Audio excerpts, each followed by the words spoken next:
Oh, my father was a Republican, Right. and he had 5 brothers fighting on Franco's side. So it was decided I would do a journey through Spain, telling the story of my late father, who had been on one side of the Spanish Civil War with 5 brothers fighting on the other. And in my railway journey, I went to speak to my uncles about what it had been like to be in a family that was so divided.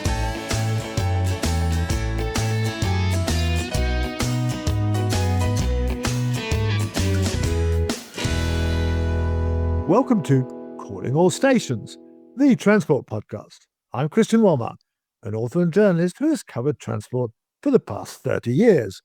In every episode, we try to keep you up to date with the most engaging news stories, policy developments, and interviews in the transport world. And with me is my regular co-presenter, Mark Walker, who has spent decades looking at transport policies and legislation. So, Mark, what have we got today? Hello, Christian, and hello to our listeners.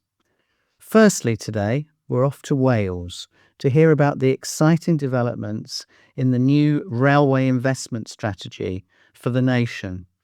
And we'll be hearing from Ken Skates, MS, the Minister for Transport in the Welsh Government. Then you've secured an interview with something of a media superstar, Michael Portillo, the former railway minister, who since leaving politics has pursued media interests by presenting and participating in a wide range of television and radio programmes looking at the railways around the world.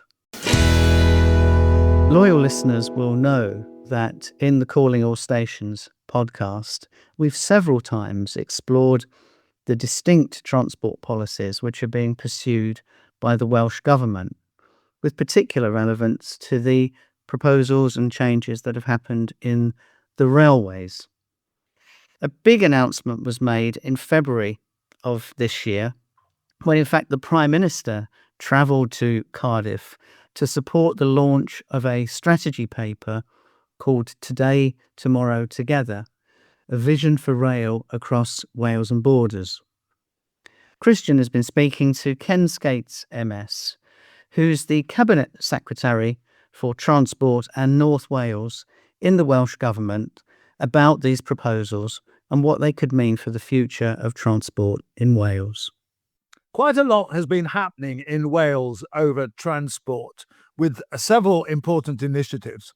So I thought I would catch up with the Cabinet Secretary for Transport in North Wales, Ken Skates, otherwise known really as the kind of rail minister or transport minister for Wales, who's going to tell me about the initiative called the Railway Plan for Wales, which is, I think, very innovative. The fact that actually Wales has a railway plan. So maybe we'll start off with that, Ken, and tell me, how this has come about, because we don't actually have a railway plan for the UK. So you're ahead of us there. Well, it's fantastic to join you. And I remember back it must have been around 2016. It was just after I was appointed in my previous life as Transport Minister, the Cabinet Secretary for Transport, Infrastructure and Economy. And we met and discussed the birth of Transport for Wales. It was an event in Cardiff. And you gave me some really sound advice. But it was at a time when Transport for Wales had only just really been formed, with the intention of procuring the operator and the infrastructure operators for the Wales and Borders franchise and the Greater Cardiff Metro, what became known as the South Wales Metro. And in the pretty short space of time, in rail terms, we were able to deliver that metro. We electrified 170 kilometres of Valley's lines, which is no mean feat in less than 10 years. And we've been operating the Wales and Borders franchise since 2018. But what's been lacking is rail infrastructure upgrades outside of the metro area. Actually, Ken, you slightly threw that away. I think it's rather more than a little achievement having done that. I think it's a remarkable achievement having kind of saved the valley lines, electrified them, put new trains on them, and so on. But I have already written about that. But I do think that it's something worth kind of boasting about. But anyway, go on. So you go on from that. It is something, I'll be perfectly honest, it's something that we're really proud of, but we've lived and breathed this, and it's something that is quite familiar to us now. But it was an incredible project to take on the core valleys lines, and also to take on the franchise as well.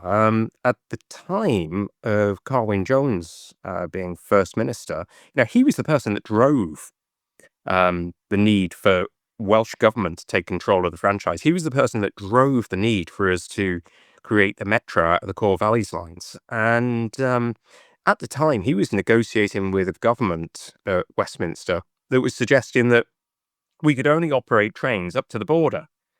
And so with our train services stopping at, Chirk and I bet it would have Puzzle. control as well. Yes. Exactly. But, he persevered, and all credit to him. It was one of the biggest ambitions that I think we've had in 27 years of devolution. And it's actually turned out to be one of our greatest success stories, I think. But the one thing that we've really been lacking is the investment in infrastructure outside of the core valleys lines, i.e. those areas that are still in the control of the Department for Transport and Network Rail. And for 14 years or so, I was engaging with UK government ministers, and they really didn't have much of an interest in investing heavily in Welsh Rail or the Wales route, because there was this obsession with the Treasury Green Book. And if you follow that to the word, you're never going to get investment outside of areas that are already affluent and already incredibly well served by Actually, but yes, public because the transport. methodology kind of doesn't point to enough people and all that. I That's mean, right. it's a terrible problem, and it discriminates against sparsely populated places like Wales. Yeah, absolutely. And the whole of the North, this is something that Rachel Reeves has talked about quite considerably. Andy Burnham wrote a book about it with Steve Rotherham. It's a major problem in the way that the UK economy and UK investment has been attributed in recent times. Actually, I say recent times, for many, many decades. Yes, absolutely. But But so suddenly you change. You suddenly managed to get the UK government interested in yes, investing in Wales. How did you manage that? it was a very careful operation. W- w- People listening to this may be aware of the great row that took place over HS2 and how it was classified, and then subsequently how it was cut short, which meant that there was no economic benefit for Wales. So I came back into government as Transport Minister in March 2024, and immediately began discussions with the person who would end up as Secretary of State for Wales, Joe Stevens, about how we address A, historic underfunding in rail infrastructure, and then B, how we address the injustice of HS2 funding and the lack of consequential funding for Wales. So we had a plan, and then subsequent to Joe and Keir Starmer's government being elected, we then had agreement in late 2024 to have a combined ask of UK Treasury to be perfectly aligned across Welsh Government, Wales Office, Department for Transport. That then resulted in the Comprehensive Spending Review allocation, which has enabled us for the first time to really go ahead with some major infrastructure projects outside of the core valleys lines. But at the same time, we decided to embark on a major piece of work of bringing together all of the development work that's taken place on the Wales route over many years and present it as a package, as a vision. So Today, Tomorrow, Together commenced as a piece of work that was very, very much under the radar, and deliberately so. We didn't want the industry to be too excited about it. We didn't want UK government to be too scared of it because it was going to be a major ambition. But that work continued for some time. It was being led by Transport for Wales, who were also working incredibly closely with Network Rail. And there are people in Network Rail who I think have just been phenomenal. Likewise, TFW, I mean, full credit to them. As a relatively new organisation, they have performed over and above expectations. But then we had the launch of Network North Wales, which was the precursor to the bigger, broader vision for rail across Wales and the borders. And the launch of Network North Wales carried with it a pretty hefty. That was last year, wasn't it? It was in the summer. right. last year. Yeah. Yeah, it was in May of last year. And we were fortunate enough to have, representatives of industry, UK government, businesses. It was a big occasion, and it was incredibly well received by UK government, which then enabled us to continue discussions in a very, very collaborative way on how we could put together a document, a vision that would be supported entirely by UK government. So that work continued through to the autumn of last year, and we were about to launch it when we heard that actually UK government were more positive and more supportive than we were used to. So we carried on discussions through the winter, and as a result of those discussions, last week the Prime Minister came to Wales, not just to endorse and support the vision, but to commit to delivering it as fast as possible, and with the funding over a number of spending periods. And that is something that we have never, ever had. The vision, the document, the plan, and now the funding and the commitment to deliver it. But it would be fair to say it's not. I mean, I've read through the document. It's by no means all funded, is it? I mean, even the 7 stations are sort of not entirely. I mean, that's what Keir Starmer promised: 7 new stations, which is a plan of yours. I mean, that he's obviously endorsed, but they're not quite all funded, are they? No, they're not, and that's for a good reason. In that the average station of the type that we're looking at building, those 5 burn stations, they normally take 5 to 6 years from where we are now. And the side of the South Wales line, aren't they? That's right, yeah. Between Cardiff and the border, basically. Absolutely, that's correct. Yes, and also work needs to be done to the relief lines to ensure that services can then operate. So the work is going to take longer than the 3 years of the spending period. But what we've got is enough money to get us to the point where they'll be very advanced. And generally, once you start building something, you don't stop. HS2 the exception. But we've got enough money to get through to the end of the spending period, and we've held a commitment from UK government to fund them in the entirety. So we've already got that commitment of additional money in the next spending period. But crucially, I think, we will be able to complete some of those stations in this current period. Oh, wow. Right. It's likely that Magor and Andy will be completed first, and I've got hopes that will be completed within this spending period. And certainly, the station at Deeside will be completed. I'm hoping that that's going to be completed in 2027, which would be a remarkable effort. But that's because it's going to be just for listeners. That's up in the north on the Wrexham to Liverpool line. That's it. You've got it exactly. So it's interesting, actually. In the Deeside Industrial Estate is one of Europe's biggest industrial estates, and it's one of the poorest served by public transport. And that then is putting huge pressure on the road network. So having a station right in the heart of Deeside Industrial Park will make a massive difference. But we're adopting a modular approach to this. And so we're calling it an experimental modular station. And it will be built in a fraction of the time that it would take a normal station to be built. But that's because the topography of the land, it's because the location lends itself perfectly to this rapid development. So you were saying the other 5 stations in the south, you're also going to build to similar designs. Is that right? They're going to be similar designs. They're not going to be like the Deeside Industrial Estate Station. They're going to be similar designs along the relief lines in South Wales. And then we also then have the seventh station that's funded, and that is Cardiff Parkway. And that's really an economic development project, because it's a real enabler for high quality jobs to be located just to the west of Newport, just to the east of Cardiff. And that'll take a lot of pressure off the road network within Cardiff itself. So that's a vitally important station too.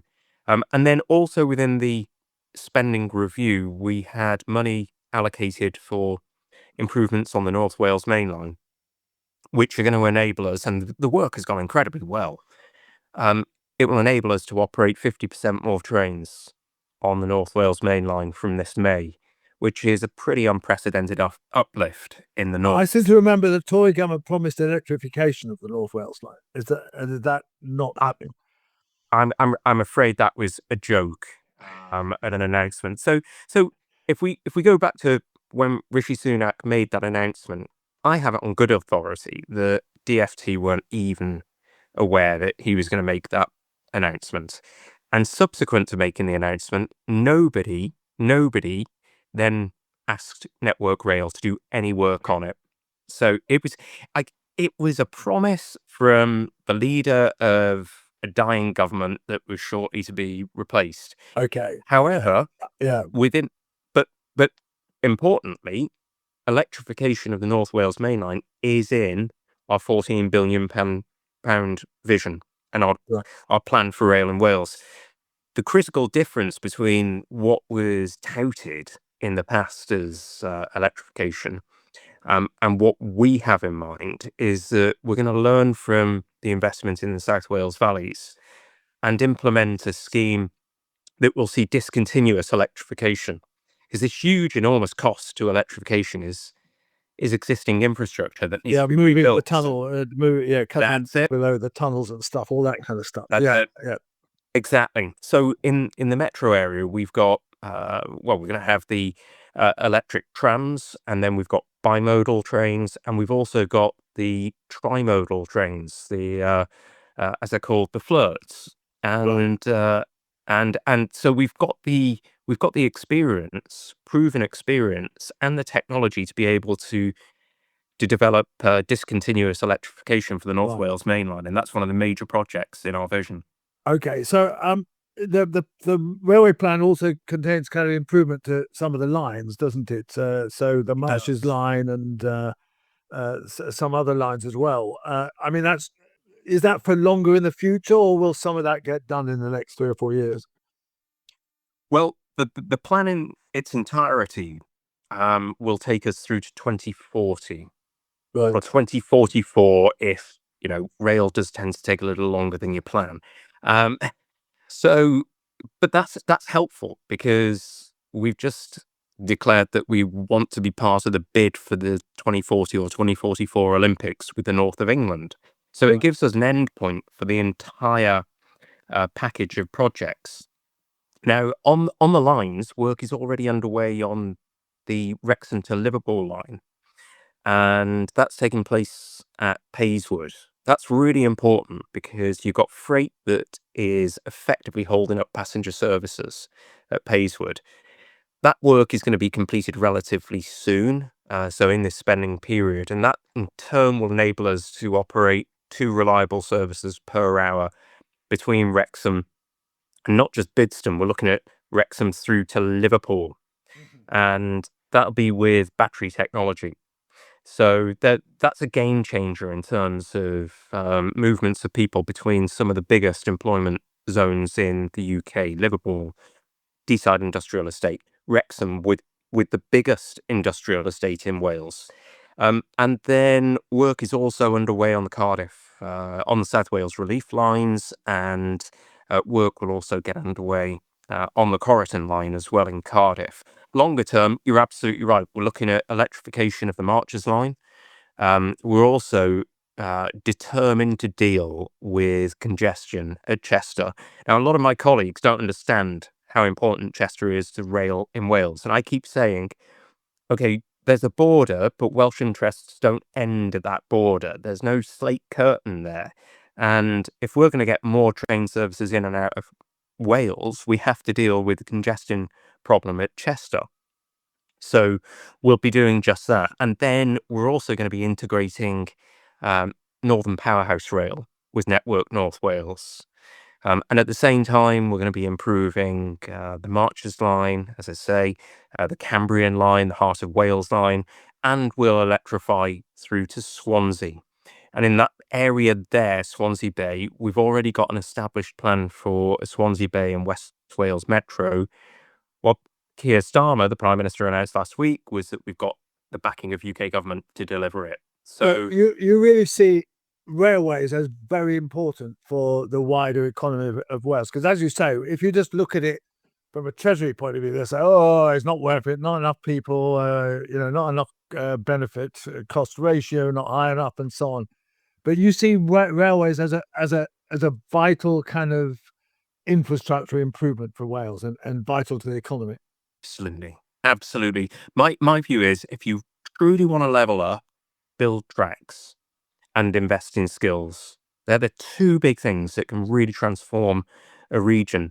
I was fortunate enough after graduating to go and visit family out in California, and I spent quite a bit of time out there in the East Bay, which is across the water from San Francisco. It's places like Oakland and Walnut Creek.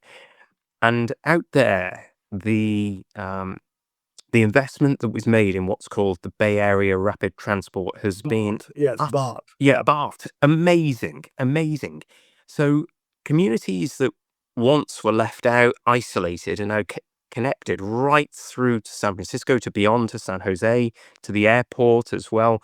And it's made an incredible difference to people's lives, job opportunities, wealth creation in the East Bay. So the East Bay was kind of, for quite a while, the poor relation to Marin County across the Golden Gate Bridge. My view is that you get the greatest return in terms of equalizing opportunity when you invest in public transport infrastructure. Okay, well, that brings us nicely to buses. I mean, are you got plans to reorganise the buses as well, haven't you? We have. We received royal assent just last month for our bus bill. And it's ambitious. I do believe we can deliver on it, but it'll take time.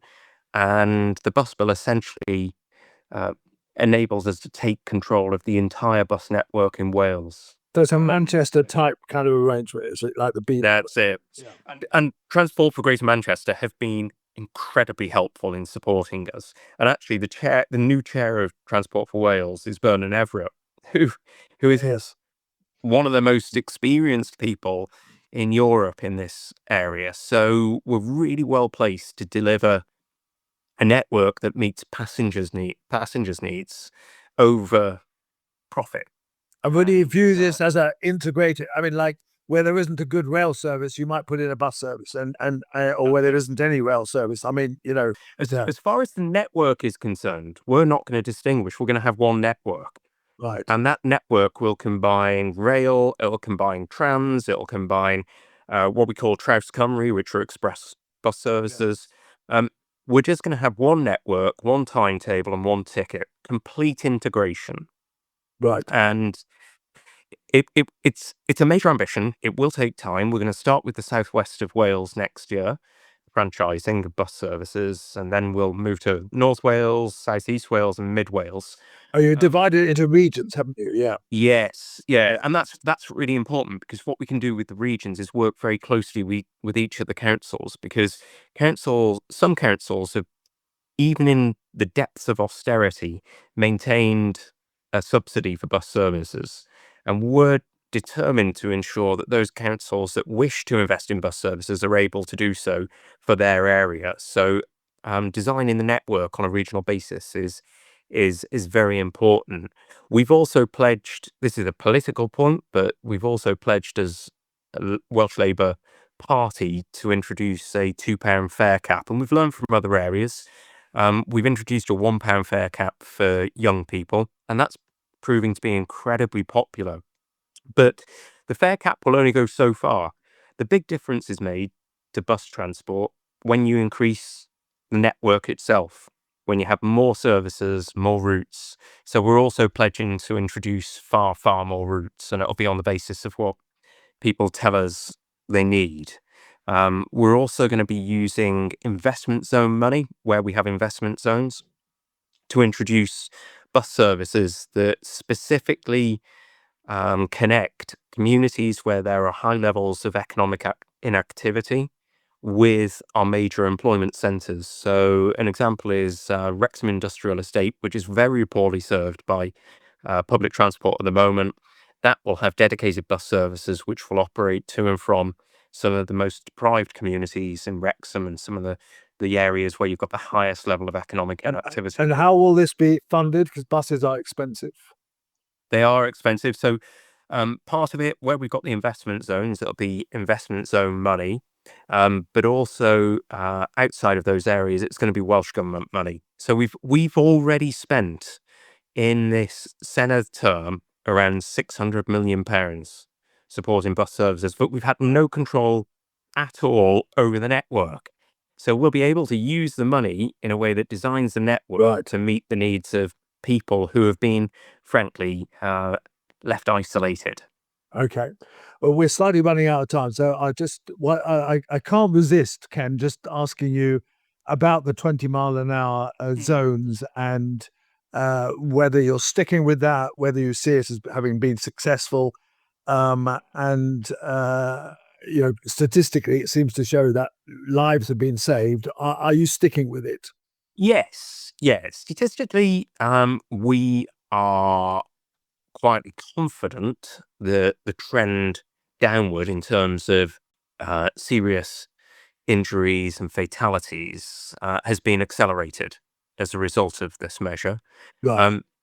That we've also accepted that the implementation of it wasn't exactly what we would have wished, in that we needed to, with hindsight, get far greater community buy-in. Right. In certain parts of Wales, it's proven to be a greater challenge than in other parts. However, we changed the guidance, which has, I think, really made a massive difference in terms of how people respond to 20 miles an hour as the default speed limit. And it's not just about the statistics, it's about feeling safer as well. And this is something that you can't really quantify. But every day now that I go down into my village, and I live in Ruaben, which is a village of about 3,000 people. When I go to the shops there, it used to be 30 miles an hour. It used to be terrifying to try to cross the road.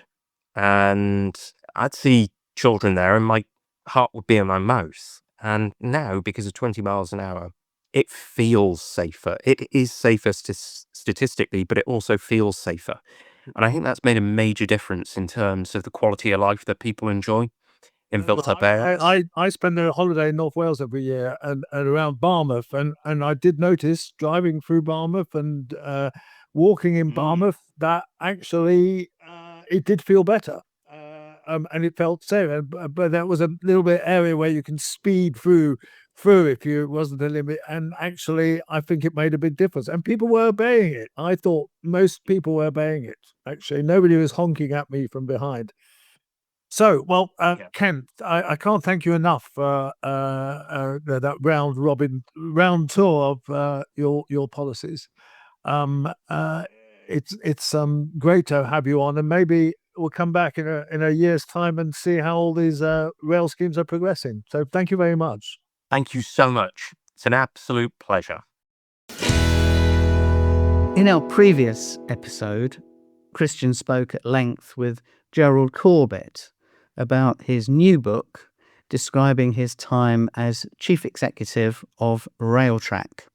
At the launch event for Gerald Corbett's book at Lord's Cricket Ground, Christian caught up with former Rail Minister Michael Portillo, who since leaving politics has for the past 18 years been presenting TV programmes where he's travelled the world's railways.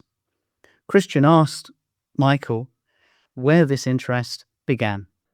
I'm with Michael Portillo as we've just been at the launch of Gerald Corbett's book, When Something Happens. And I must say, Michael, you did a great job of presenting the book, and I think you were right to kind of warmly congratulate Gerald on what is a very open and quite emotional book, actually. But I just wanted to ask you really kind of how come you came to railways and why are you so obsessed with railways? Well, I first came to railways, as a child. There was still steam locomotion when I was a child, and my annual journeys were to the Isle of Wight, where there was a marvellous steam railway running from Ryde. Not the tube trains they have now. There was actually a proper steam A train. steam railway that went from Ryde down to Ventnor in those days. And then my grandparents lived in Kirkcaldy, and so we would take the, I think it was called the Starlight Special, from King's Cross to Kirkcaldy. That was steam hauled. I think it took about 13 hours. And we had this magnificent dawn view of going over the bridge, the fourth rail bridge, and arriving at Kirkcaldy station. But my next sort of major encounter with railways was when I became the Minister of State for Railways in 1988. So the Secretary of State for Transport had a couple of junior ministers, and one of them was designated to railways. That was my job. And Have you asked for that job?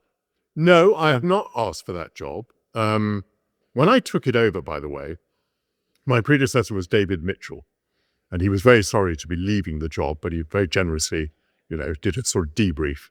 And he said, by the way, you have to save the Settle to Carlisle Railway. And I took him at his word, and I felt that's something I absolutely had to do. I was very fortunate because the friends with a capital F of the Settle to Carlisle Railway were a good, well-organised group. And at the time when it seemed like it might be the last summer that the railway was going to run, they organised for people to travel on the railway, and the number of passengers went up that year to 350,000. And we found a jolly good engineer within British Rail who could repair the Ribblehead Viaduct for 3 million, not 9 million pounds.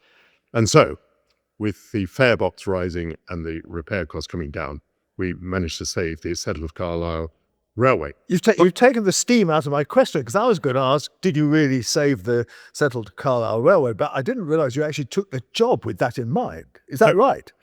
It was put into my mind in the first hour that I did the job. Wow. By my predecessor. But another characteristic of this period, I'm afraid, is that there was a gruesome toll of accidents.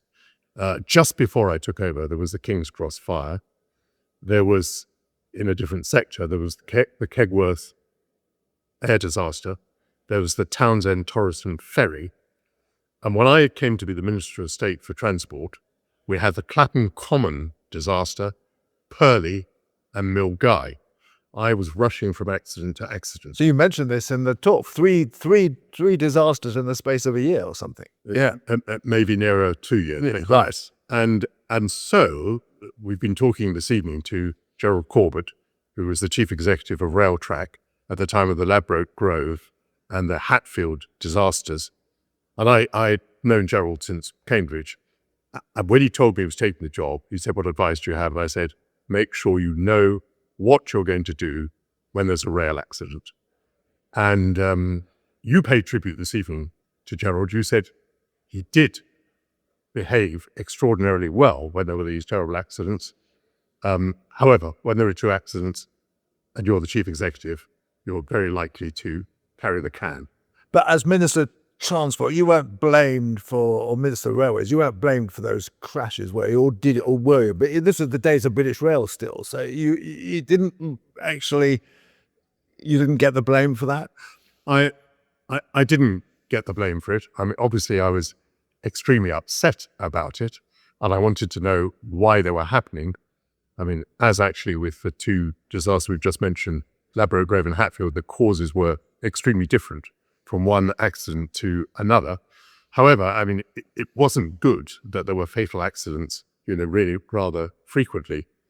And at one point, we've been pursuing my interest in trains. So long after I'd ceased to be Minister of State for Transport, I was into a different career. I'd lost my seat at the 1997 general election. Famously, there's a book named after your loss of the seat. Indeed. My loss was called The Portillo Moment. Right, yes. Which is journalistic shorthand for a man eating a bucket full of shit in public, but it was a very humiliating experience. But just to finish on your Minister of Transport, Carlisle to Settle is your great achievement. That was the thing you're proud of. Yes. And you were responsible. You made the decision, or you were able to make the decision. I was able to make the decision, very much aided by the Friends of the Settled Carlisle Railway. I thoroughly enjoyed it, and I'm proud of other things as well. I think I really got the Jubilee Line extension underway. It was tough to persuade the government to put the money into that, and I could see that Docklands was going to be a shambles without it. And I do feel very, very pleased that we managed to get the Jubilee Line extension underway. Having lost my seat in Parliament, I was given the opportunity to make a television programme. And there was a series which ran in those days called Great Railway Journeys. And the presenter was different each week. And the presenter was encouraged to be autobiographical. So it was decided I would do a journey through Spain, telling the story of my late father, who had been on one side of the Spanish Civil War with 5 brothers fighting on the other. And in my railway journey, I went to speak to my uncles about what it had been like to be in a family that was so divided by the... So you have to explain which was which. Oh, my father was a Republican. Right. And he had 5 brothers fighting on Franco's side. Right. That program, it was quite an emotional program for me, and it aroused a fair amount of interest at the time. This would be about, I think it was shown in 1999. But extraordinarily, 10 years later, a woman whose job it is to have ideas for new television formats thought about doing a railway program guided by a guidebook. And, this was going to be Bradshaw's Guide. But how did I get involved? Well, amazingly, the woman who by then was the chairman of this independent production company had 10 years before being a commissioning editor at the BBC.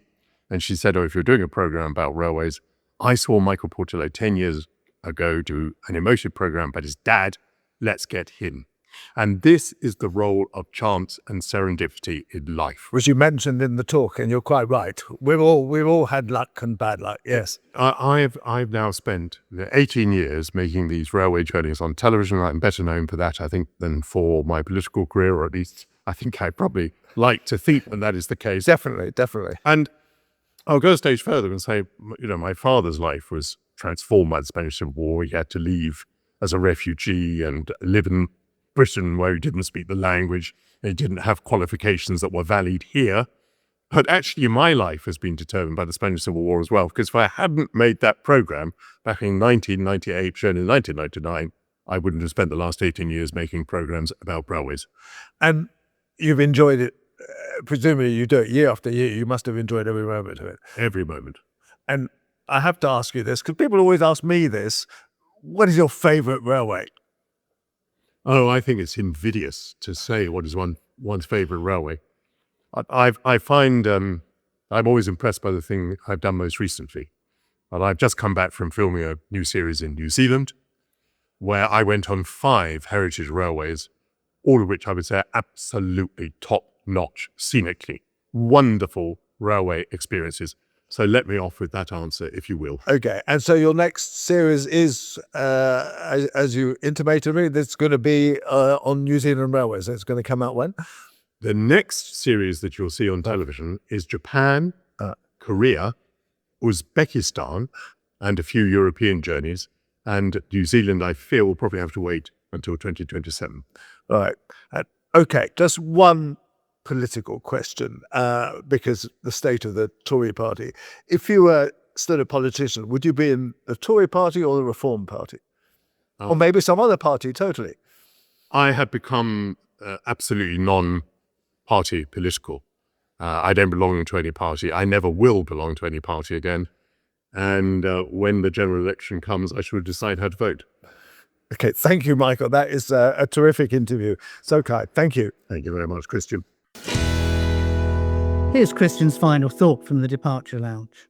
Well, I'm very pleased to be talking about the fact that London's Oxford Street, which I think is, really the country's premier shopping street, is now at last going to be pedestrianised. And loyal listeners will remember I have kind of mentioned this before, that I have campaigned on this since the last century. I wrote articles in the Evening Standard, bless its cotton socks, in the late 90s about pedestrianising Oxford Street. And when I campaigned to be the Labour candidate for mayor in my Walmart for London campaign, the pedestrianisation of Oxford Street was very prominent in the manifesto we put forward. And indeed, we even had a couple of campaign events, kind of handing out cards to people in Oxford Street and so on. And now at last, it's going to happen, because I remember the first hustings of the Walmart for London campaign, when we managed to get on the, I managed to get on the shortlist. And at the first hustings, Sadiq heard my campaign call for the pedestrianisation of Oxford Street and said, "Oh, that's a good idea. I think we should do that." And of course, Sadiq finally won the election and has been mayor for the next 2 terms as well.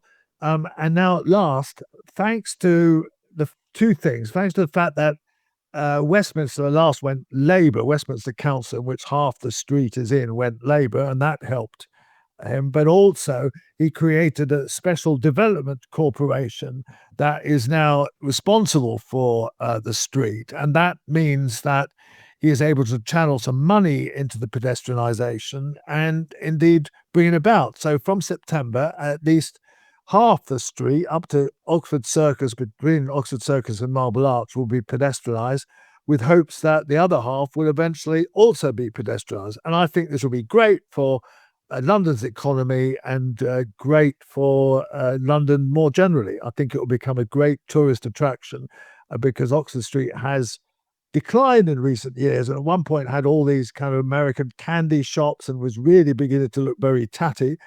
Most of those shops are now being gone, but nevertheless, it kind of lacks something of its former glamour, and hopefully pedestrianisation will restore that.